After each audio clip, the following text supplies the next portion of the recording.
जय गुरु माणिक. तर आज गौर बसून मी निघाली आहे नांदेडला, कारण ऋतूची परीक्षा आहे. मला तिला आणायला जायचं होतं. तर सकाळी सकाळी ऋतू एकटी उठली होती, तिच्या अण्णाबरोबर गप्पा मारत बसली. त्यानंतर आंघोळी वगैरे सगळ्यांच्या झाल्या आणि कोणी अभ्यास करत होतं तर कोणी जप पोथी वगैरे यांची चालू होती.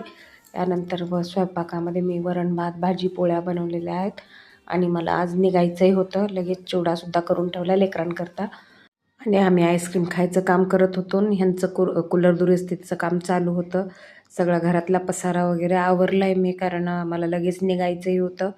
यानंतर आम्ही आमच्या चुलत दिराच्या घरी आलो होतो. इथं माझ्या नंदेच्या नवऱ्याचा कार्यक्रम म्हणजे वाढदिवस होता. तर सेलिब्रेशन वगैरे करून पुन्हा आम्ही लगेच घरी निघालोत आणि इथं सगळ्याचं आवरणं झालं आहे. तर ऋतू सकाळी सकाळी अभ्यास करत होती परीक्षेचा. तिला जेवायला केलं आणि आज ती देगलूरला जाणार होती. तर ह्या औषधाची रेसिपी मी काय केलेली आहे, कशासाठी आहे, याचा फुल व्हिडिओ यूट्यूबवर टाकला आहे, तर तो व्लॉग नक्की पहा. तर फ्लिपकार्टहून हे डबल पांघरण मागवलेलं आहे. तर ऋतू निघून गेल्यानंतर संध्याकाळी फिरत आम्ही महादेवाला आलो होतो आणि इथं संध्याकाळची प्रदोषपूजा चालू आहे.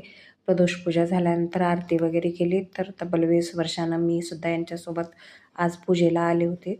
तर असा होता आजचा व्लॉग. व्हिडिओ आवडला असेल तर लाईक करा, शेअर करा, चॅनलला सबस्क्राईब करा. भेटू नवीन ब्लॉगमध्ये.